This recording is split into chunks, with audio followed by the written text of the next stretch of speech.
우리가 살아가는 이 삶은 늘 관계 속에서 살아갈 수밖에 없습니다. 이 관계가 좋으면 우리가 행복해질 수 있고요. 이 관계가 삐걱거리고 관계가 깨어지기 시작하면 우리의 삶은 행복과는 조금 거리가 먼 그런 삶들을 살아갈 수밖에 없죠. 그래서 우리가 행복해지기 위해서는 정말 인간관계를 좋은 관계로 유지할 수 있도록 우리가 노력을 많이 해야 되겠습니다. 요즘 이 세상은 관리하는 시대인 것 같아요. 재정 관리를 해야 되고 건강 관리도 우리가 해야 되지만 특별히 우리가 해야 할 관리 가운데 하나는 인맥 관리입니다. 인간 관계 관리요. 이 인맥 관리를 하기 위해서 요즘은 우리 어르신들은 조금 안 하실 수도 있겠지만 젊은이들에게는 그 SNS라는 소셜 네트워크 서비스를 활용을 해서 페이스북이라든지 또 트위터라든지 또 카톡 친구 맺기를 통해서 인맥을 그렇게 맺으면서 살아가는 것이 현재 살아가고 있는 젊은 사람들의 모습입니다. 참으로 인맥 관리가 너무너무 중요하기 때문에 우리가 이 인간관계의 관리를 잘 할 수 있어야 되는 것이죠. 여러분, 우리 한국말에 독불 장군은 없다라는 그런 말이 있습니다. 이 독불 장군이라는 것은 혼자의 힘으로는 장군이 될 수가 없습니다 라는 그런 뜻이라고 그럽니다. 그래서 우리는 이 땅에 살아가는 동안 혼자 살 수 없고요, 항상 인간관계를 가지면서 살아갈 수밖에 없다라는 것이죠. 요즘은 성공을 하려면 능력 하나만으로는 되지 않는다고 해요. 능력 플러스 인맥이 있어야 성공할 수 있는 가능성이 많이 열린다, 그렇게 이야기를 하고 있습니다. 우리가 요즘 사도행전을 묵상을 하고 있는데요, 이 사도행전 그 묵상 본문에 보면 요즘 바울을 볼 수가 있죠. 바울은 정말 사명을 위해서 생명을 바치는 그 열심도 있었지만 하나님께서 바울이 가는 곳곳마다 누구를 붙여줘요? 사람을 붙여줍니다. 그죠? 하나님께서도 이 인간관계의 중요성, 동력자, 조력자의 이 관계를 너무너무 중요시 여기셨기 때문에 사도 바울이 가는 곳곳마다 동력자를 붙여주시고 조력자를 붙여주시는 인맥을 형성시킬 수 있도록 그렇게 하나님께서 역사하시는 것을 우리가 볼 수가 있죠. 여러분, 우리 인간관계가 참으로 소중한데요, 우리 믿는 자들에게는 인간관계보다 더 중요한 관계가 있습니다. 그것은 하나님과의 관계예요. 여러분, 사람과의 관계도 너무너무 중요하지만 우리의 행복을 좌지우지할 정도로 아주 중요한 관계이지만 하나님과의 관계가 어떠한지 우리의 신앙생활 가운데 자기 자신에게 늘 물어봐야 될 것입니다. 그래서 야고보는 오늘 본문 말씀 8절 속에서 이렇게 말씀을 합니다. 하나님을 가까이 하라. 그리하면 너희를 가까이 하시리라. 여러분, 여기에 나와 있는 가까이라는 단어는 거리적인 단어가 아닙니다. 거리가 가깝다 멀다라는 그런 뜻이 아니라 관계를 더욱더 밀접한 관계를 만들어라고 가까이 하라, 그렇게 야고보는 우리들에게 말씀을 하고 있는 겁니다. 여러분, 한 지붕 안에서 거리가 가까운 우리 사이에서도요, 관계가 그렇게 좋지 못하면 우리는 뭐예요? 그 관계가 멀다 그래요. 우리가 멀리 떨어져 있지만, 거리가 멀리 떨어져 있지만 그래도 계속 연락하고 친분의 관계, 밀접한 관계를 가지고 있으면 우리는 가까운 사이라, 그렇게 이야기를 하는 것처럼 지금 하나님께 가까이 가라는 것은 거리를 좁히라는 것이 아니라 우리의 관계를 더욱더 좁혀라, 그렇게 말씀을 하고 있는 것입니다. 여러분, 우리가 하나님께 가까이 하면 하나님께서 우리와 가까이 해 주시겠다고 말씀을 통해서 우리에게 약속을 해주십니다. 여러분, 사람과의 인맥 관리를 잘하면 왜 성공할 수 있는 확률들이 많아지나 그러면요, 우리는 늘 내 힘으로 하지 못하는 그런 인생의 문제들을 많이 발견하거든요. 그런데 인맥이 좋은 사람들은 내가 풀지 못하는 문제를 그 인맥을 통해서 결정적인 도움을 받을 때가 있어요. 우리는 또 삶을 살아가는 동안 이런 인맥으로 인해서, 아는 사람들로 인해서, 그 아는 사람들이 조금 이 세상에서 힘이 좀 있다면, 소위 이야기하는 빽이 좀 있다면, 여러분, 우리가 힘들고 어려울 때 결정적으로 도움을 받는 경우들이 생겨나지 않겠습니까?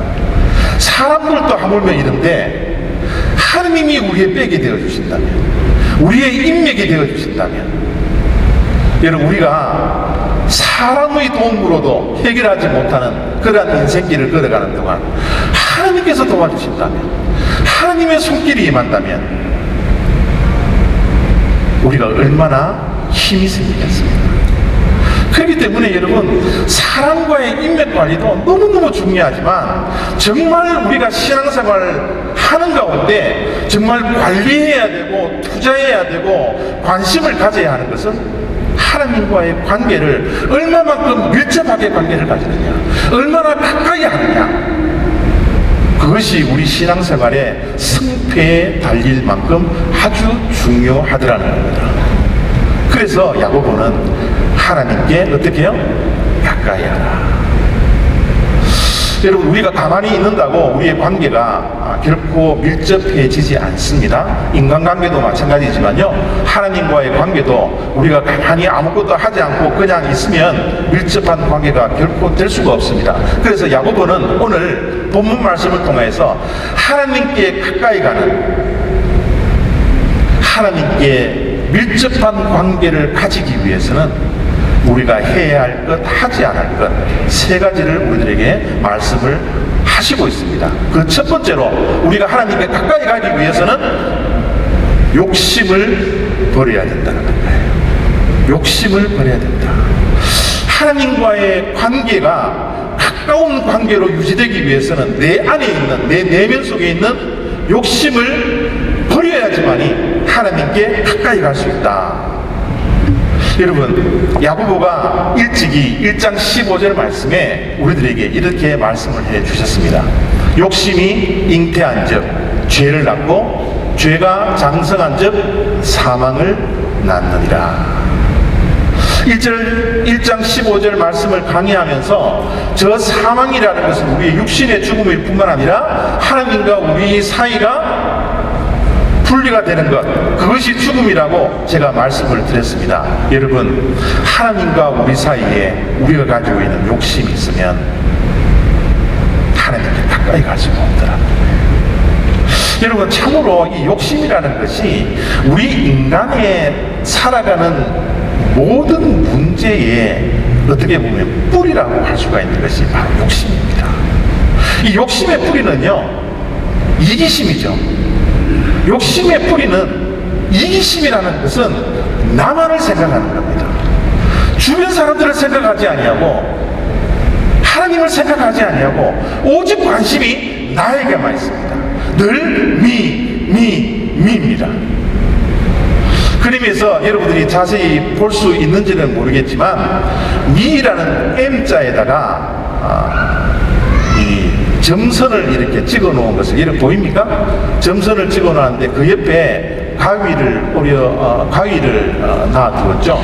그 미라는 단어 밑에 보면 어떻게 하면 릴레이션십을 유지를 할 것인지에 대한 방법을 두 가지를 말씀해 놓고 있는데, 첫 번째는 뭐냐면 미라는 것에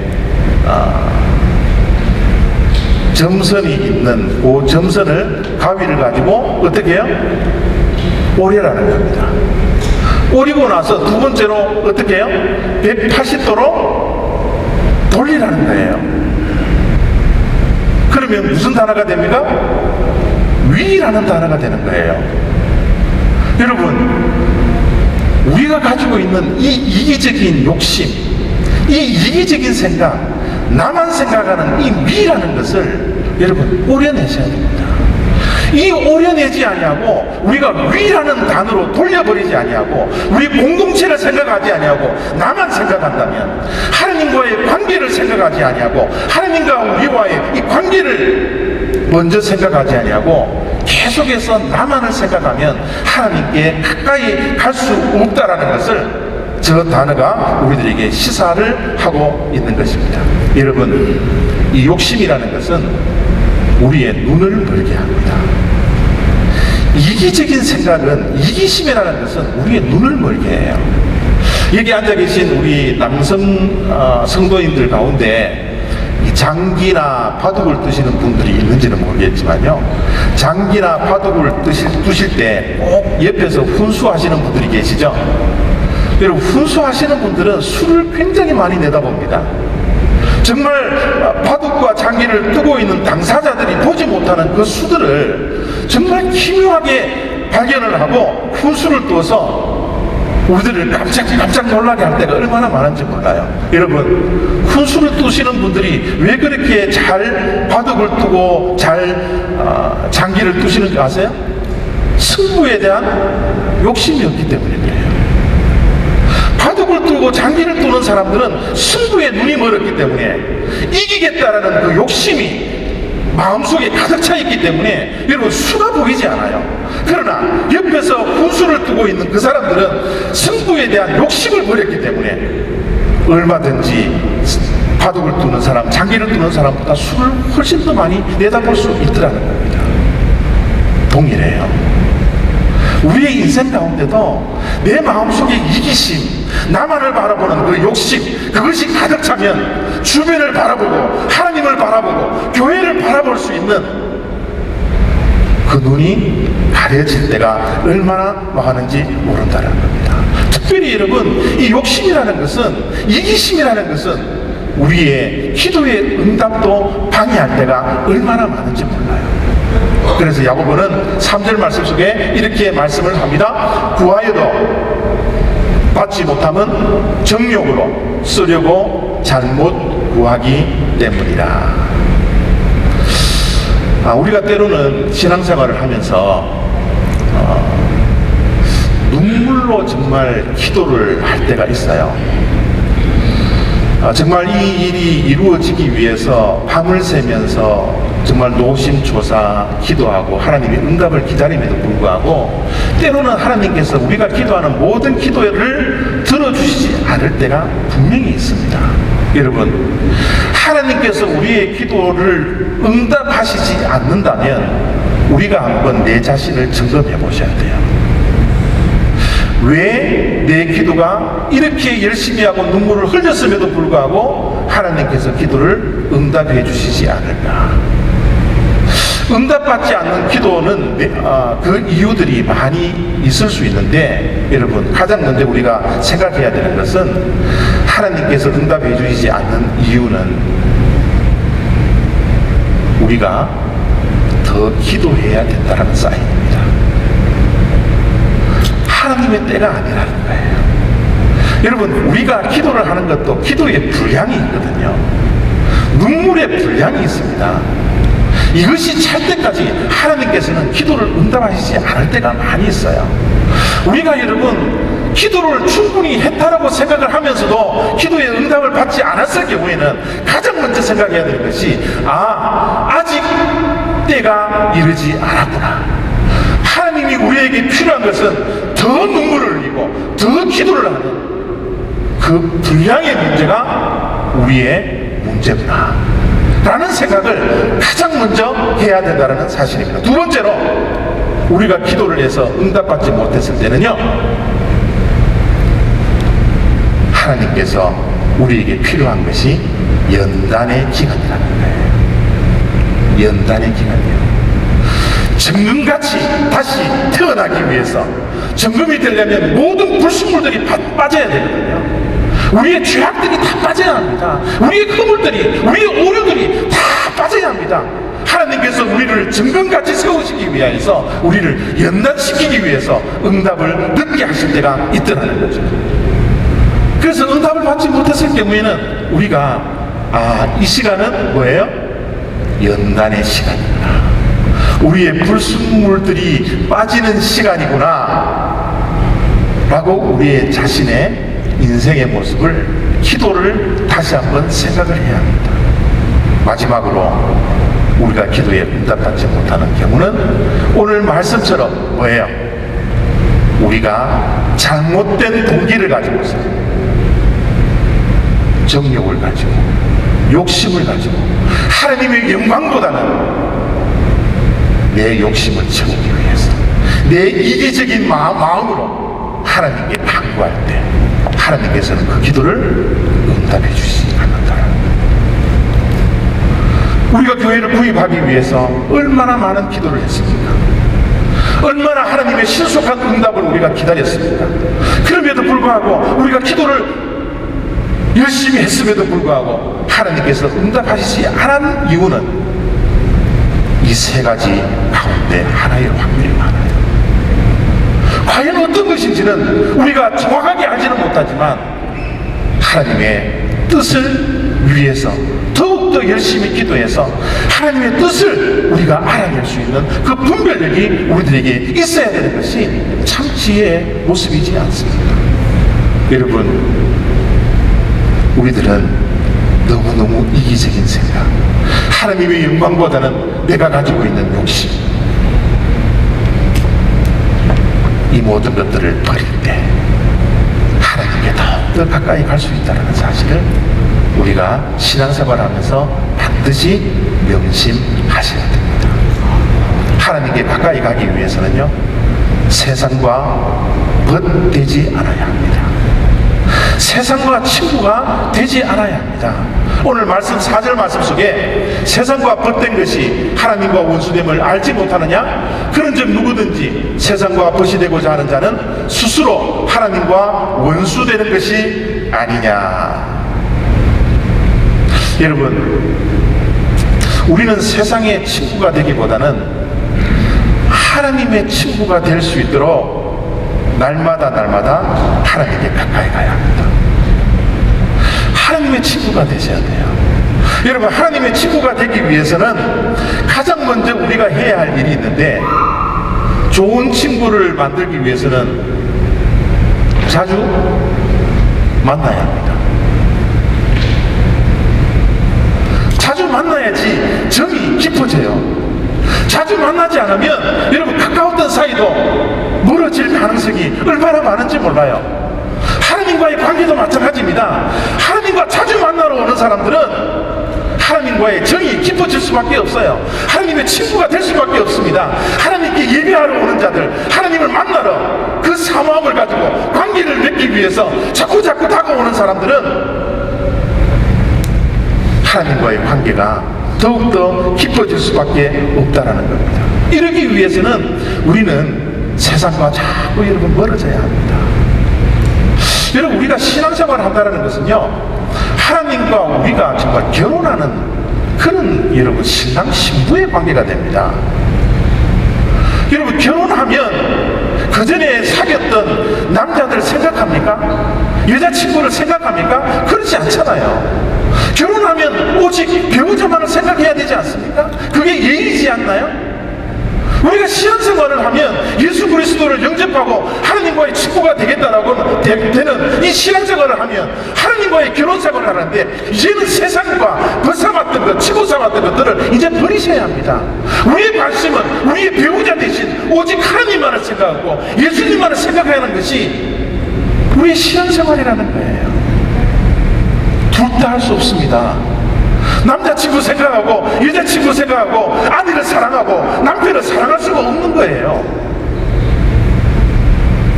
우리는 오직 하나님만을 친구 삼아서 날마다 하나님께 가까이 와야 합니다. 여러분, 하나님과 가까이 간다, 하나님과 벗된다라는 이 말을 좀 오해를 안 했으면 좋겠어요. 만약 하나님과 가까이 할 때 세상의 모든 것들을 버리라고 그러면 우리 모두들이 이 자리에 앉아 있어서는 안 됩니다. 우리가 다 산으로 가야죠. 기도원으로 가야죠. 세상과 여러분 등을 져야 되는 것이 저 말씀의 의미가 아닙니다. 세상과 멀어지고 하나님과 친구가 되고 하나님과 벗대라는 것은 그런 의미가 아니라 이 땅에서 살아가는 동안 우리의 우선권을 확보하라는 거예요. 우선권을 가지라는 겁니다.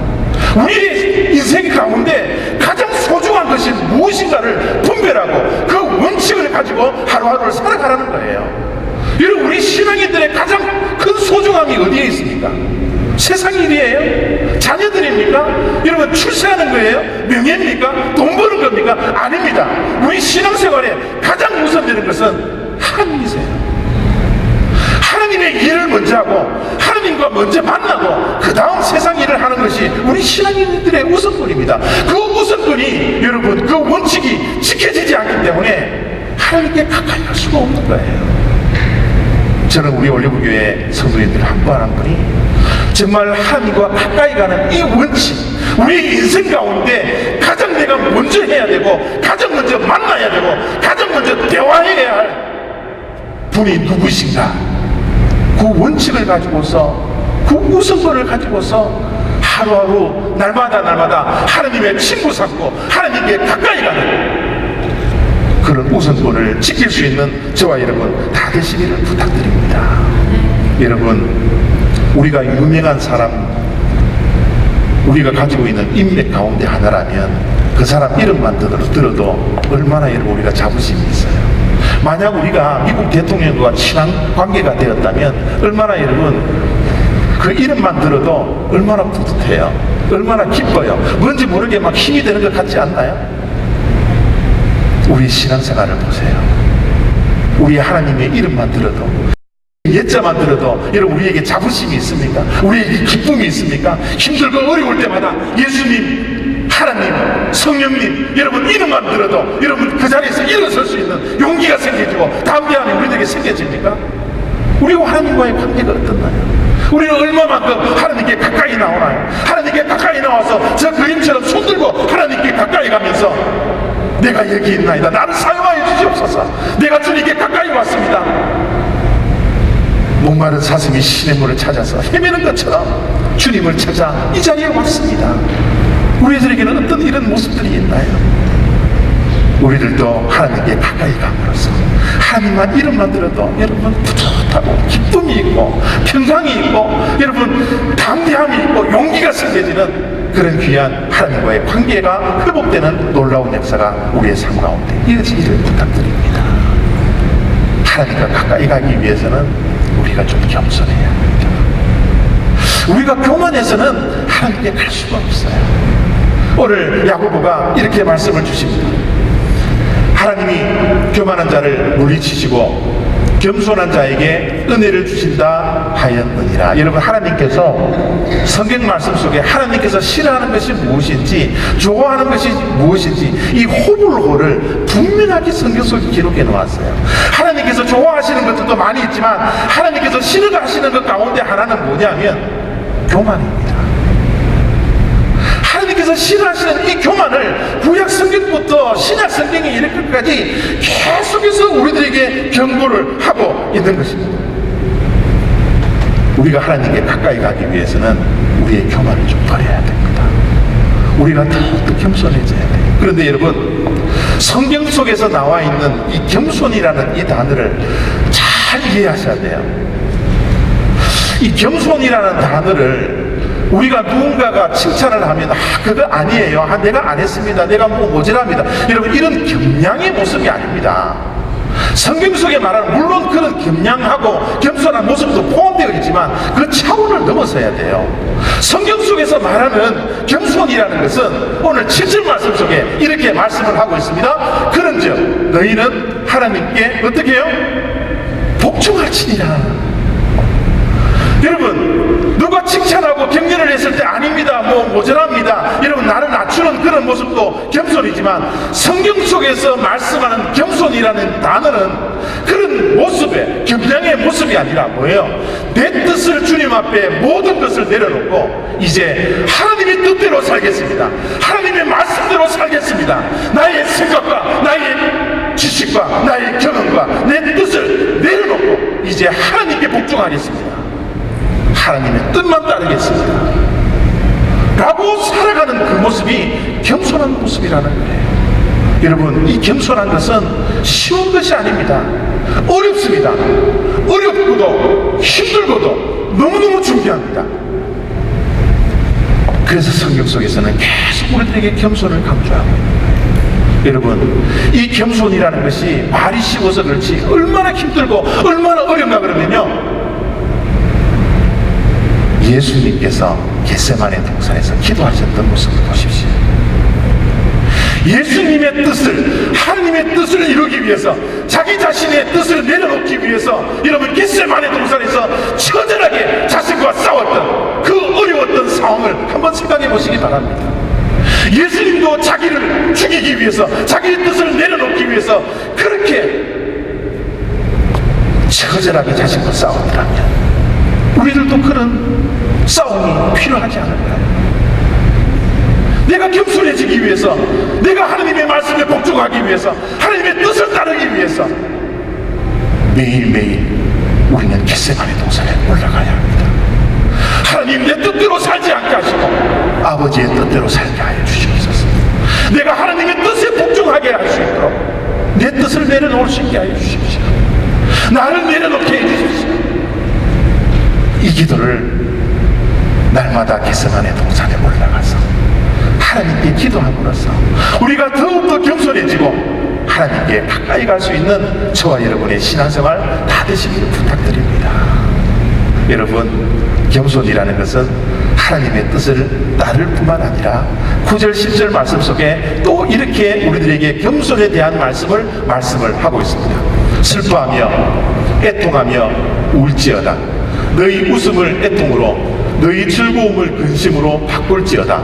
주 앞에서 낮추라. 그리하면 주께서 너희를 높이시리라. 주님 앞에서 낮추는 일이 무엇일까? 주님 앞에서 겸손한 것이 무엇일까? 9절 속에서는요, 슬퍼해라는 거예요. 애통하라는 겁니다. 눈물을 흘리면서 울어라는 거예요. 그것이 주님 앞에서 나 자신을 낮추는 것이고 내가 겸손해져서 하나님께 가까이 갈 수 있는 길이 될 수 있다는 사실을 야고보가 우리에게 말씀을 하고 있습니다. 여러분, 왜 우리가 울어야 하나요? 왜 우리가 슬퍼해야 하나요? 왜 우리가 애통해야 하나요? 왜 우리가 눈물을 흘려야 하나요? 무엇 때문에? 우리의 죄된 모습 때문에, 우리의 허물 때문에. 날마다 주님 앞에서 내 죄를 보고, 내 허물을 보고, 내 죄악된 모습을 보고 주님 앞에서 날마다 가슴을 치며 애통하며 눈물을 흘리며 슬퍼하는 그 모습이야말로 내가 하나님께 가까이 갈 수 있는 겸손의 모습이라는 사실을 저 말씀을 우리들에게 가르쳐 줍니다. 내 자신의 죄와 내 자신의 허물뿐만 아니라 이웃의 허물을 위해서도, 이 민족의 허물을 위해서도, 이 국가의 죄악을 위해서도 우리가 주님 앞에 나와 내 자신을 낮추고, 내가 더 기도하지 못했던 것, 내 자신을 생각하면서 이웃을 향하여서 눈물을 흘리고 애통해하며 가슴을 치며 가슴을 찢으며 슬퍼 우는 것이 바로 겸손이라는 것. 예수님의 모습을 보세요. 예수님은 예루살렘 성에 들어오시기 전에 예루살렘 성을 바라보면서 예루살렘 성에 만연되어져 있는 그 죄악들을 보면서 예수님은 눈물을 흘리십니다. 그리고 말씀하십니다. 예루살렘 성아, 예루살렘 성아, 우리들에게도 이런 눈물이 있기를 원합니다. 이 미국 땅을 바라보면서, 우리 조국을 바라보면서 오늘 우리 박장로님이 기도하신 것처럼 우리나라의 민족을 바라보면서 더욱더 죄악된 구석으로 몰려갈 수밖에 없는 이 미국 땅을 바라보면서 우리가 이제 기도하며 애통하며 슬퍼하며 가슴을 치며 우리의 옷을 찢을 때가, 우리의 가슴을 찢을 때가 바로 이때라는 사실을 우리가 기억하고 주님 앞에 또 무릎 꿇고 겸손한 마음으로 우리의 죄악뿐만 아니라 우리의 이웃의 죄악을, 우리의 민족의 죄악을, 우리 국가의 죄악을 위해서 눈물 흘리고 회개할 때 우리는 더욱더 하나님 앞에 가까이 갈 수 있는 관계가 된다는 사실을 기억하길 바랍니다. 여러분, 우리는 인간관계가 너무 소중한 것을 잘 알고 있습니다. 그 인간관계보다 더 좋은 것이, 더 우리가 관심을 가지고 더 투자해야 할 것이 바로 대신 관계입니다. 하나님과의 관계예요. 하나님께 날마다 가까이 가기 위해서 우리의 욕심을 내려놓기를 바랍니다. 우리의 이기심을 내려놓기를 바랍니다. 하나님의 친구가 되시길 바랍니다. 세상과 좀 멀리 하시길 바랍니다. 우리의 우선권을 확보해서 하나님 제일주의로 살아가는 우리들 되시기를 바랍니다. 더욱더 우리의 교만을 내려놓고 주님 앞에서 낮아지는 우리가 되었으면 좋겠습니다. 내 죄악을 먼저 보시길 바랍니다. 나의 허물을 먼저 보시길 바랍니다. 그리고 민족을 위해서, 국가를 위해서 애통해야 하며 눈물 흘리며 같이 가슴을 찢을 수 있는 그런 낮아짐을 통하여 하나님께 가까이 갈 수 있는 저와 여러분 다 되시기를 부탁드립니다.